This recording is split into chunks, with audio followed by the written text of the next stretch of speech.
გიორგი ბახუტაშვილის რუბრიკის დროა ამჯერად მის პირისპირ მწერალი ერეკლე დეისაძეა.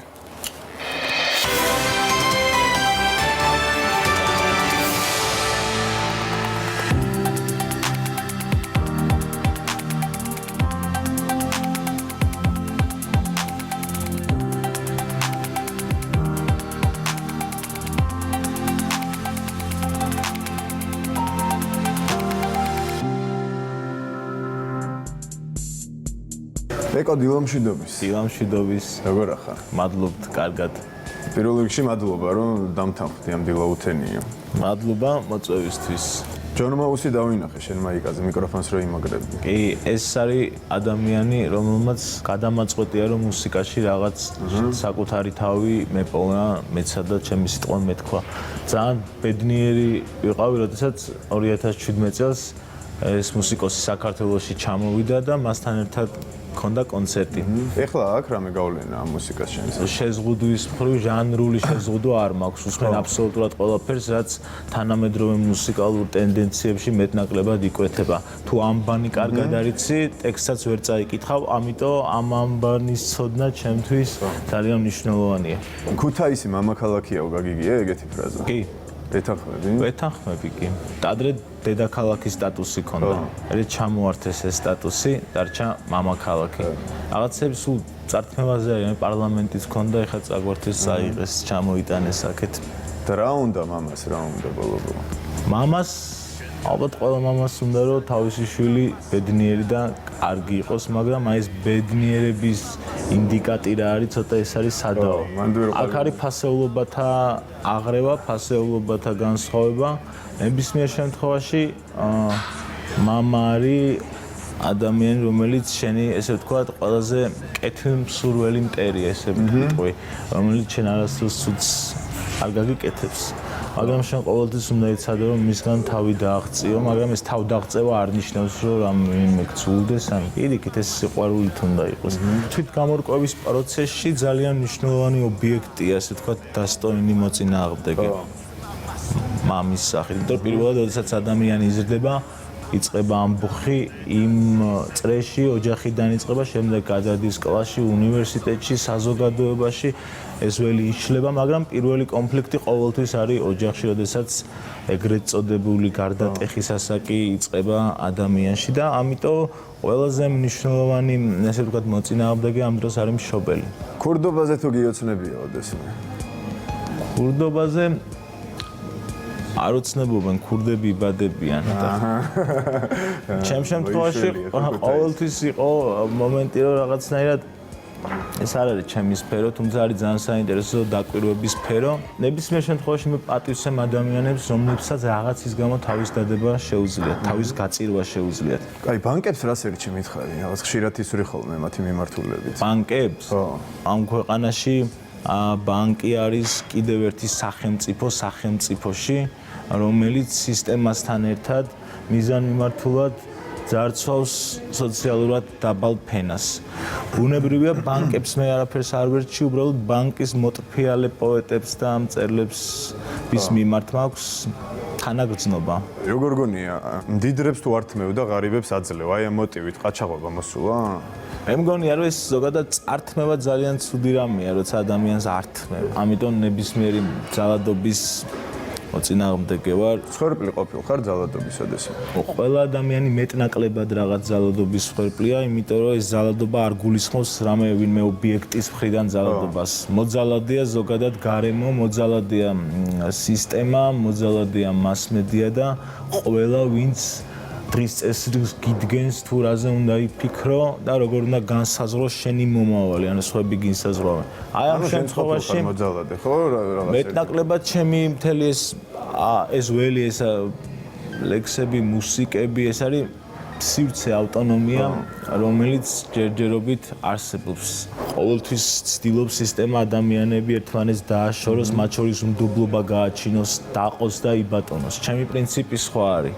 იპოვე და ამუწურე. ახსარება თუ ჩაგივარებია ეკო ოდესმე? ახსარება მგონია, რომ რაღაც მხრივ ჩემი შემოქმედება ახსარება პირველ რიგში საკუთარ თავთან. ბიბლიაში არის, რომ შენს თავში უნდა ეძებო ღმერთი. როცა ამას იპოვი უკვე გარეთ აღარ ეძებ და არ გჭირდება ამისთვის შუამავლები. ამიტომ ამ ხრივ მე უფრო შიგნით მაძიებელი ადამიანი ვარ ვიდრე გარეთ, იმიტომ რომ გარეთ რაღაცები არ ჩანს. ანუ სასულიერო პირისთვის არ ჩაგიბარებია, ხო? არ ჩან, იმიტომ რომ მე რაღაც ინსტიტუციების დიდად არ მხიბლავს, იმიტომ რომ სადაც ინსტიტუცია, სადაც ფულია, სადაც ვაჭრობა და კაპიტალია, მე აი ესეთ ველში ვერ ვისაუბრებ რაღაც ესეთ იდეალებზე, როგორც რწმენა და ღმერთია. ღარიბი ქვეყნის მდიდარ ეკლესიას ვერ ვცნობ უკაცრავად. ერთ-ერთ სიმღერაში გაქვს ეგეთი ტექსტი, ღმერთს გარეუბნის ბომჟებთან იპოვი, რადგანაც ტაძრებში მაძღრები არიან. დატოვე ქალაქი თუ ღმერთის ნახვა გსურს მოძებნე ადგილი იქ სადაც ქარია ღმერთს გარეუბნის ბომჟებთან იპოვი, რადგანაც ტაძრებში მაძღრები არიან. ხო, ამაზე ვლაპარაკობთ პრინციპში ახლა. შენ თვითონ ეძებ ღმერთს? ძიება ძალიან მიყვარს, შესაბამისად ღმერთსაც შიგნით ვეძებ, ხო? და არა ცაში, გარეთ და რაღაც ნივთებში, იმიტომ რომ ეს აბსოლუტურად სხვა პარენოია. თუნდაც მან მეც მაგ ბომჟების ნაწილად მივიჩნევ თავს, როდესაც ღმერთზეა საუბარი. სირცხვილი ყველაზე მძაფრად რის გამო გიგრძნია? სირცხვილი მიგრძნია, როდესაც პური მიობდება და ვყრი ნაგავში. იმიტომ რომ ვიცი რომ ყოველი მესამე ბავშვი შიმშილობს, ყოველი მეხუთე ოჯახში სადილი ნასესხები ფულით კეთდება. ბოლოს რა მოიტყვე ეგო? ყუილს აქვს ორი მხარე, მაგრამ ეს არტისტული ტყუილი შემოქმედებაში, რასაც შეიძლება ჩავდო ეს მოსულა. რეალურ ცხოვრებაში ნაკლებად ვიტყუებ. რუსეთში თუ წახვიდოდი ტურნეზე? მე მგონი რომ გააჩნია შემოთავაზებას. ნებისმიერად პოლიტიზირებულია თვითონ ეს შემოთავაზებაც უკვე პოლიტიკის ნაწილია, ამიტომ აქ ძალიან მნიშვნელოვანია ბეწისხიძე გავა. მეორე მხრივ არის საზოგადოების ბულინგი, ადამიანები რომლებიც წყვეტენ ვინ წავიდეს და ვინ არ წავიდეს. რაღაც ორმაგ სტანდარტთან გვაქვს საქმე. მეორად საინტერესოა დასავლეთი ვიდრე რუსეთი, ამიტომ ამ შემოთავაზებას არ მივიღებდი. თუმცა ვნახოთ ეს არასდროს არ თქვა არასოდეს. არ მინდა გამოუჩნდე რომ აი ვინც დადის იმადზე მაგარი ტიპი ვარ, ყველას თავის ცხოვრება აქვს. ვერ გამოსჭიე საკითხი. რაზე ოცნებობ მითხარ? ჩემს ქვეყანაში იყოს ბევრად კარგი პირობები, რომ ადამიანებმა საკუთარი თავის რეალიზება მოახდინონ, არ დაჭირდეთ ამ ქვეყნიდან წასვლა. ეს უამრავი რესურსი და ნიჭი, რაც გაფანტულია სხვადასხვა კონტინენტზე, მინდა რომ ეს ერთად შეიკრას და მე მგონია რომ ამ ერში დევს გადარჩენის კოდი, რომელსაც უბრალოდ წაკითხვა ჭირდება. როგორ გონია შენ თვითონ რა სარგებლობა მოგაქვს სხვა ადამიანებისთვის? მე მგონია რომ ნებისმიერ შემთხვევაში აზროვნება ყველაზე კარგია ეს, რომ რაღაც დისკუსი შემომაქვს საკითხი, რომელზეც მოდი ერთად ვიმსჯელოთ. არ მაქვს პასუხი, იქნებ შენ კონდეს. შენი სიბერე თუ გაქვს წარმოდგენილი? ერთხელ თქვი რომ გავიზრდები ბავშვი უნდა გამოვიდეთ ხო და დღემდე მაგაზე ვრჩები. სიბერე არის მდგომარეობა ჩემი აზრით. მე ვიცნობ უამრავ ხანდაზმულს, რომელიც ბავშვია და ბევრად ლაღი ვიდრე საშუალო ასაკის ადამიანი. ამიტომ მე ვისურვებდი რომ ეს სილაღე და ეს ბავშვობა არასოდეს დავკარგო რა, თუმცა ამ ყველაფერს ყოველდღიურობა მეტნაკლებად მაცლის და იმ სასტიკ რეალობას მანახებს, სადაც უკვე ბავშვობის ადგილი აღარაა და შენ რაღაც უნდა იმოქმედო. შენი სიმღერა ღარიბთა ლოცვა, როგორც ვიცი, მიუძღვენი ვოვა არუთინოს ადამიანს. დადექი მუხლებზე მიუძღვენი. დადექი მუხლებზე, კი, ვოვა არუთინოს. ხო, ადამიანს, რომელმაც პრინციპში განახორციელა კიდევაც ფუშის ტერაქტი, უბრალოდ წარუმატებლად. რატომ მიუძღვენი? სანამ შეუყვეთა მოლოტოვის კოქტეილს განაგრძეთ დემოკრატიის წოვა, სანამ ეს ასფალტის ვარდის ფრად შეღებეს, მე გავხდები არუთინოვი ვოვა. პოეტური ტერორიზმი დავინახე. ამ ყველაფერში, იმიტომ რომ ამ ადამიანის უკან როგორც გაირკვა, არ დგას არც ერთი დაჯგუფება და არავინ, ეს ადამიანი არის ერთი მარტო თავისი იდეით.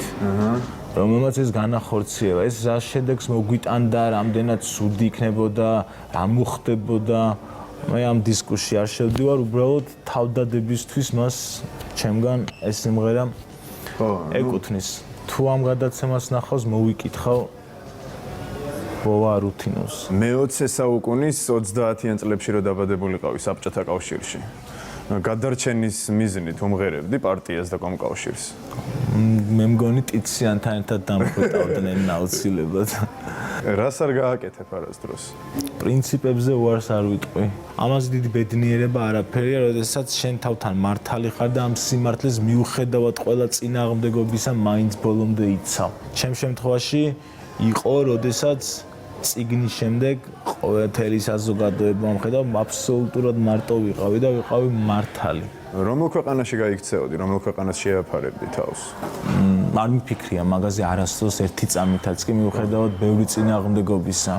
რომ ამ წინააღმდეგობას პირველ რიგში მე ვიწვევ და რასაც და მოტივატორიც ალბათ ეგ არის. მოტივატორიც ეგ არის, ანუ ამ წინააღმდეგობის გარეშე უბრალოდ ცუდად ვიქნები.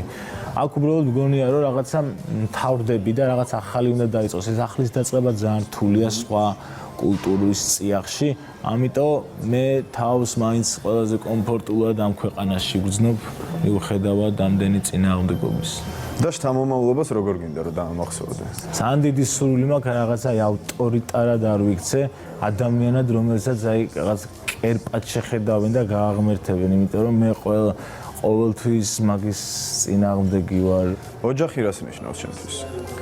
ესეც გარკვეული სისტემა, ფოთოლი, რომელიც ფესს ვერ გრძნობს, მალე წყდება და მიწაზე ეცემა და მერე ლპება. როცა ფესს გრძნობ, შენ უკვე ხვდები, რომ რაღაც ნაწილი ხარ, რაღაცის უფრო მყარი ხარ. ოჯახიც ზუსტად ეგაა, რა ესე უხეშად რო ვთქვათ, აი ტრუპი რომ მიიყვანო, თვითონ დაიბრალებენ და შენ არ გაგწირავენ. ამას არავინ არ იზამს, ამას იზამს მხოლოდ დედა ან მამა. ამ თემაზე ძალიან ბევრი მაქვს ნაფიქრი და მეტნაკლებად ამ ინსტიტუტს ვაღიარებ და მომწონს. კარგი, ქალთა სახეები შენ შემოქმედებაში, როგორ ქალებზე წერე? მე მიყვარს თვითმყოფადი ადამიანები. ყველა ადამიანი ცალკე ავტონომია უნდა იყოს, როგორც ქალი, ისე კაცი და ამ ორი ავტონომიით უკვე ოჯახი უფრო ძლიერია, ვიდრე ერთი ადამიანის ავტონომია და ამაში მოქცეული მეორე. პრინციპში წინასწარ ვიცი ამ კითხვაზეც პასუხი, მაგრამ რომანტიკოსი ხარ? კი, ძალიან. მე მგონია რომ რევოლუციაც სიყვარულის გარეშე ვერ მოხდება. ვერაფერს ვერ დაანგრევ და ახალს ვერ დაიწყებ თუ არ გიყვარს. ამიტომ ამ პოლიტიკურ სოციალური კონტექსტის მიღმა ძალიან დიდი რომანტიკოსი დგას, რომელიც ფიქრობს, ოცნებობს და ეძებს. დავისი ფანჯრიდან ჩას მზეს უსხვანაირი. ყველა ადამიანმა თავისული სარკმლიდან და დაინახოს ის მზე, რომელზეც მღერი. კუმირი ყოლიან, ეხლა ყავს. ყავს ადამიანები, რომლებსაც პატივს ზე, მაგრამ ავტორიტარიზმის მომხრე არ ვარ. ვის კარგ შეფასებაზე გიოცნებია, ვინ გინდა რომ შეგაქოს? დედამ და რომელიც მაქებს ხოლმე და ძალიან ბედნიერი ვარ და მამამ. ბედნიერი ადამიანი ყოფილი. მადლობა. ძალიან დიდი მადლობა, რომ ჩემი სტუმარი იყავი. აქვე ძალიან დიდი მადლობა ამ სასტუმრო მოგს ამარაჩეულებრივი და კომფორტული გარემოსთვის. ჩემი სტუმარი იყო მწერალი და მუსიკოსი ერეკლე დეისაძე.